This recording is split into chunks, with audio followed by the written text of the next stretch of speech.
এটা তো মানতে হবে, এটা তো অস্বীকার করে লাভ নেই।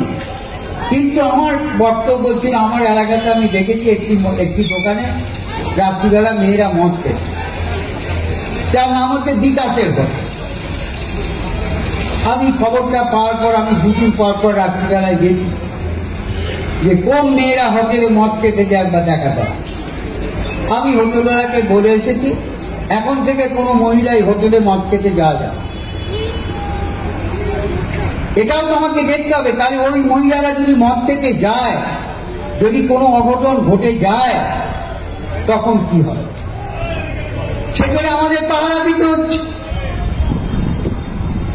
এটাও তো করতে হচ্ছে। একটা ঘটনার কথা বলি, এই বৃষ্টির সময় কালকে রাত্রিবেলাতে একটি জায়গাতে দুটি ছেলে একটি মেয়ে, রাত তখন 2টো, সে দেখা যাচ্ছে দুজন ওখানে বাড়ি বিয়ার খাতা।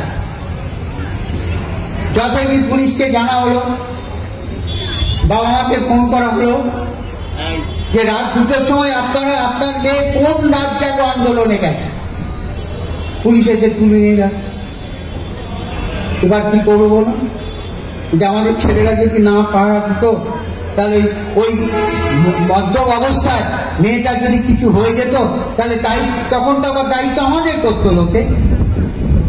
এই কথাগুলো তো ভাবতে হবে। তাহলে বাড়ি কোনো মহিলাকে অসম্মান করার জন্য আমি বললাম না, কিন্তু এই ঘটনাগুলো অনেকে তো জানেন কিন্তু বলেন না, আমাকে বলতে হচ্ছে বাধ্য হয়ে।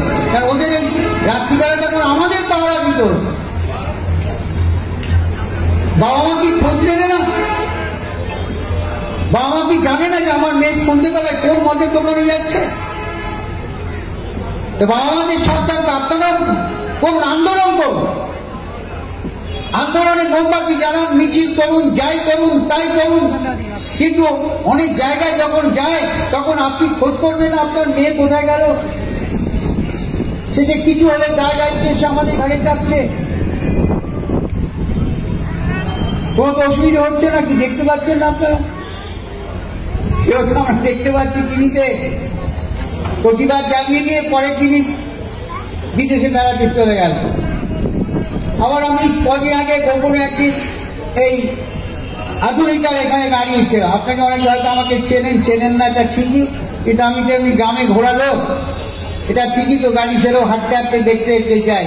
আমিও কাল না একদিন সন্ধ্যেবেলা আধুনিকার সামনে দাঁড়িয়েছিলাম, খেয়াল করছিলাম যারা বলছিল পুজো আর মন থেকে নিঃসন্দেহে একটা দুঃখের ঘটনা, অনুতাপের ঘটনা, কিন্তু সবচেয়ে প্রতিবাদী মুখ যখন দেখি আধুনিকাতে বড় বাজার করে ফিরছে তাই গেল। তাই দেখছি আমি নিজে না রেখে তো বলতে পারবো না, আমি তো দেখি এই চরিত্রটা খারাপ লাগে, মনটা খারাপ লাগে।